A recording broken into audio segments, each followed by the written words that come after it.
الله وبركاته الحمد لله وكفى وسلام على عباده الذين اصطفى أما بعد أعوذ بالله من الشيطان الرجيم بسم الله الرحمن الرحيم ظهر الفساد في البر والبحر بما كسبت أيدي الناس صدق الله العلي العظيم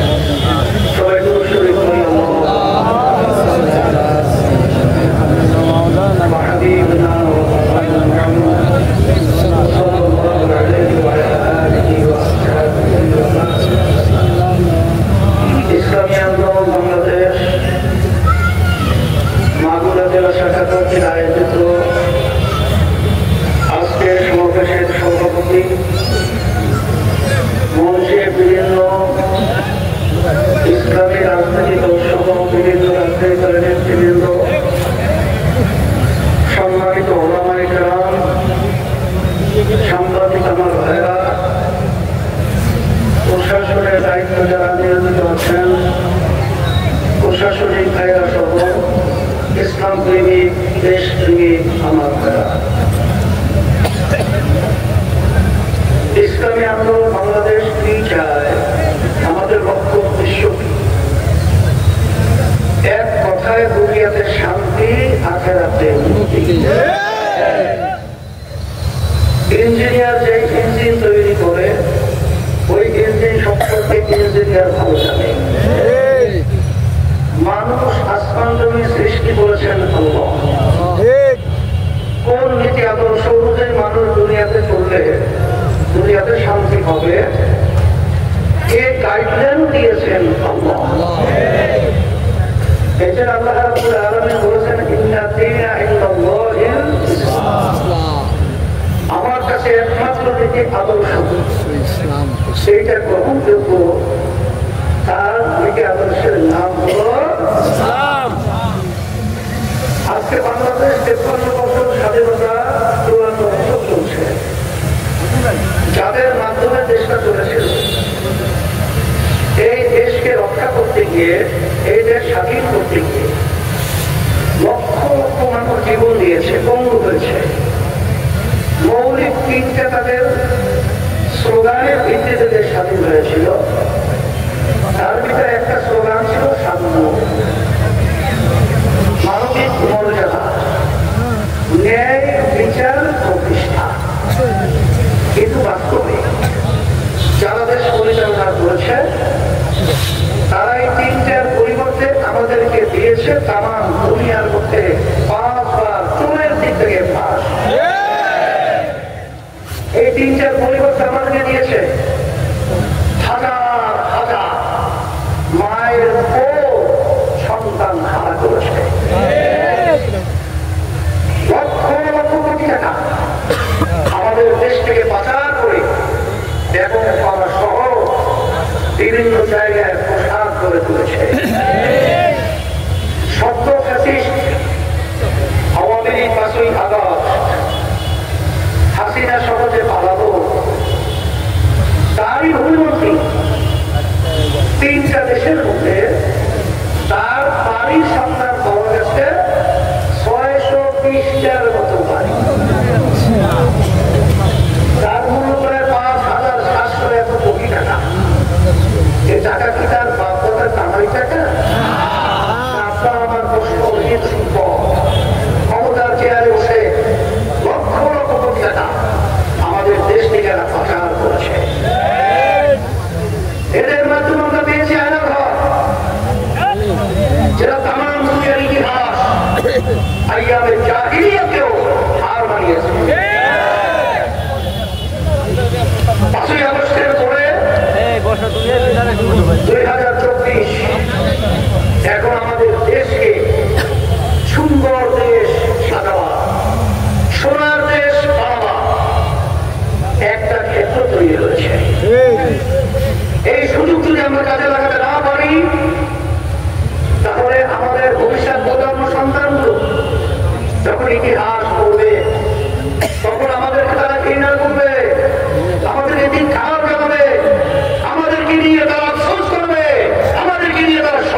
কাজ করলে তাই করে। প্রথমে যারা প্রস্তাব রেখেছেন কাজ করলে কি বধু বের হয়?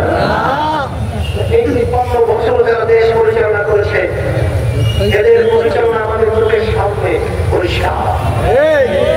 আবার যদি এরা ক্ষমতায় আসে আবার আমাদেরকে কি বন্ধু দিবে এটা আমাদের সিগন্যাল আগেই যারা দিয়ে ফেলছে।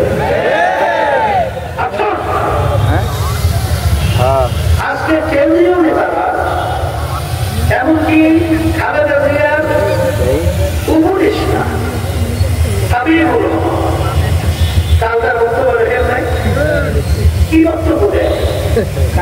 যদি দাঁড়িপাল্লা বা ইসরায়েলের পক্ষে ভোট দেয় সুস্থে পানিয়ে বাড়িতে দেবে না, বিএনপির হতে না।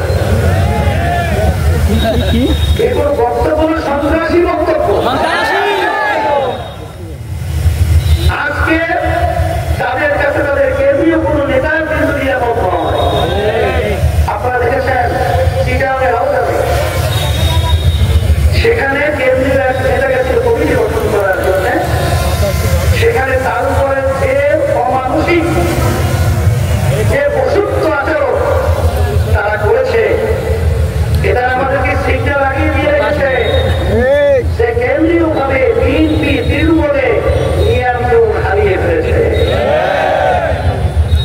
যদি এরা ক্ষমতায় যেতে চায় এখনই যারা নিয়ন্ত্রণ হারিয়ে ফেলছে তাহলে তারা আমাদেরকে দেশের মানুষকে আবার নতুন কি উপহার দিবে এটা আমাদের বুঝতে আর বাকি নেই। এর জন্য আমি আমার ভাইদেরকে বলবো এই বাংলাদেশ ৫৩ বছর যে পদ্ধতি নির্বাচন হয়েছে সেই নির্বাচন ইতিহাস আমাদের সামনে। দিনের ভোট রাতে হয়, কথা বলেন। এখানে নির্বাচন ছাড়া ১৫০ উপরে এমপি হয়ে যায়। এখানে সংবিধানকে একটা চটি বই হিসাবে ক্ষমতার মসনদে বসে যা মনে করে সেরকম ইচ্ছা সাজিয়ে আমাদের দেশকে ভারতের আজ্ঞাবহ দালালি কার্যক্রম পরিচালনা করেছে। এর পরিবর্তন আমাদের কি করতে হবে? সেজন্যই ইসলামী আন্দোলন বাংলাদেশ এবং অনেক ইসলামী দল এবং অনেক রাজনৈতিক দল এবং আজকে একটা জরিপ বের হয়েছে সুজনের সারা দেশে জরিপ করেছে, সেখানে ৭২ কত পার্সেন্টের উপরেও এই নির্বাচন পদ্ধতি পরিবর্তনের মাধ্যমে পিয়ার পদ্ধতির নির্বাচন। আপনারা দেখেছেন সালাউদ্দিন সাহেব পিয়ার সম্পর্কে মন্তব্য করে সেটাকে বিয়ের বুঝেই বিয়ের সম্পর্কে বক্তব্য করে খায় না মাথায় দেয়। আমরাও বলছি বিয়ে যদি আপনি নাই বসেন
রাজনৈতিক দল ক্ষমতা সংসদের ওই সব শব্দ দেখতে পাবে না।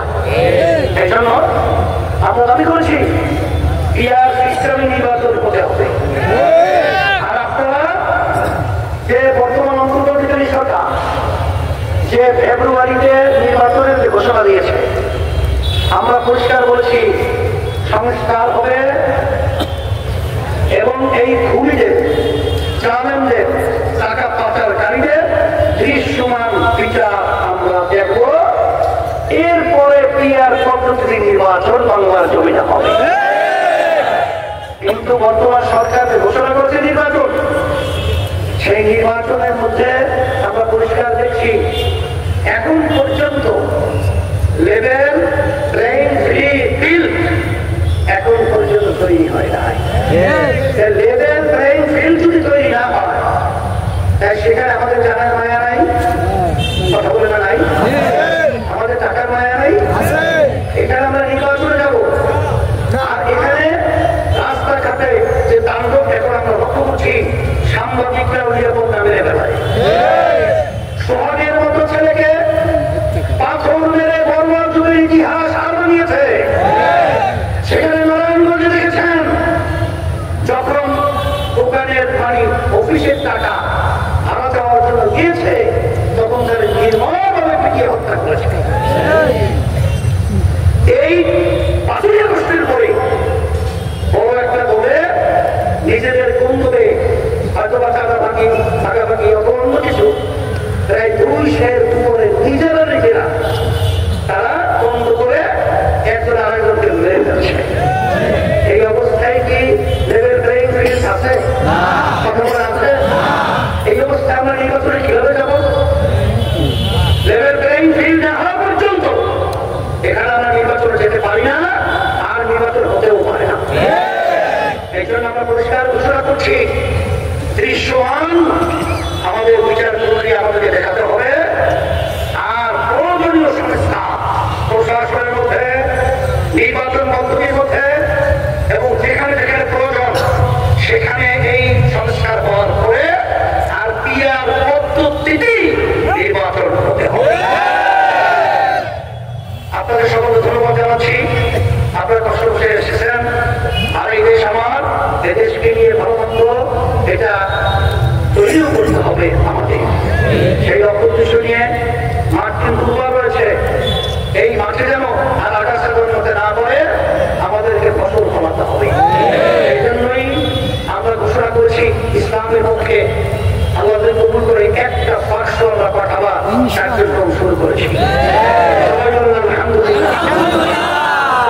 যারা রয়েছে তাদেরকেও নিয়ে আমরা নির্বাচনে একটা ছোটপক্ষ একটা অবস্থান তৈরি করার চিন্তায় আমরা কাজ করছি, আমরা যেন কবুল করেন। আর এখানে আপনারা জানেন নির্বাচন না করে 1 আসনে ইসলামী আন্দোলন প্রার্থী আলহাজ মাওলানা নাসিরুল ইসলাম হাতে উঠিয়ে দিয়ে আপনাদের কাছে শান্তির প্রতীক, আপনাদের কাছে আমানত হিসেবে রেখে গেলাম। আল্লাহ রাব্বুল আলামিন কবুল করে নিন। আর বাঁকুড়া 2 আসনে আলহাজ মুফতি মুস্তাফা কামাল আপনাদের আমানত হিসেবে রেখে গেলাম। আল্লাহ রাব্বুল আলামিন ইসলামের দেশের পক্ষে, মানবতার কল্যাণের পক্ষে আমরা কবুল করে নিন।